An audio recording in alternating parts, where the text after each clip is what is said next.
আজকে একটা বিশেষ দিন, সেটি হচ্ছে সিনথিস বিউটি লাউঞ্জ। আমার পাশে আছে আপু, আপুর নামে সিনথি। তো ওনার নামে একটি পার্লার উনি ওপেন করেছে বা করতে যাচ্ছে। আজকে শুভ দিন তার জন্য। সবসময় আমি একটি কথা বলে এসেছি, আবারও বলছি, নারীদের ভালো কাজের পাশে আমি থাকতে পেরে সবসময় নিজেকে অনেক বেশি ভালো লাগাটা যুক্ত হয়। তো সব কিছু মিলে খুব সুন্দর একটি দিন। আজকে একটা শুভ যাত্রা হতে যাচ্ছে সিনথিস বিউটি লাউঞ্জে। আমি চাইবো আপনারা সকলেই মিলে, আমার ভক্ত দর্শক যারা আছেন তারা সকলেই দোয়া করবেন যে একটি নারী এগিয়ে যাচ্ছে তার বিজনেস দিয়ে, যাতে এই বিজনেস অনেক দূর এগিয়ে নিয়ে যেতে পারে। এবং সেই উপস্থিতিতে আমি ছিলাম।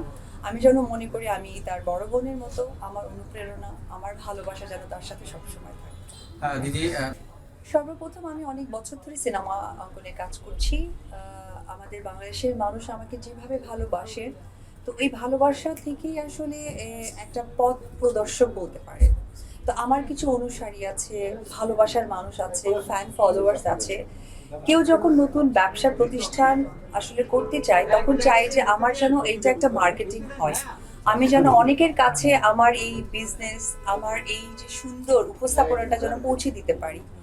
সেই পৌঁছানোর সাথেই কিন্তু আমাদের কি হয় যে একজন যে মানুষকে সকলেই পছন্দ করে, যে মানুষের কাজ দেখতে সেই অনেক আগে থেকেই দেখে আসছে, তখন কিন্তু সেই মানুষকেই চায়। যার কারণে অনেক সময় আমাকে অনেকেই হয়তো বা হেট করে হোক বা ভালো লাগা থেকে হোক বলে যে অপু বিশ্বাস পার্লার ওপেনিং বা নারীদের সাথে সবসময় থাকে। এতে করে আমি একদমই কষ্ট পাই না, আমি খুশি হই। এই কারণে, কারণ যে মানুষটা আমাকে হেট করে সেও আমার এই কাজটাই দেখছে, যেটাই আমার লক্ষ্য, যে আমার কাজটা মানুষের কাছে পৌঁছে দেওয়া। সো আজকে এই পার্লার এত সুন্দর একটা উদ্যোগের সাথে নিজেকে যুক্ত করতে পেরেছে এবং আমাকে ডেকেছে, সত্যি ভালো লাগছে। দিদি, একটু কেমন লাগছে এবং আপনার প্রতিষ্ঠানে উনি এসে আরো আলো ছড়িয়েছেন, আসলে সেই জায়গাটা একটু জানতে চাই। অপু দিদি আসছে, সেটার জন্য তো আমি আসলে অনেক কৃতজ্ঞ। কারণ আমি দিদিকে অলওয়েজ বলছি যে আমার আম্মু তার বিগ ফ্যান। হ্যাঁ, মানে সে যে ধরনের জুয়েলারি পরে সে ধরনের জুয়েলারি কপি করার চেষ্টা করে।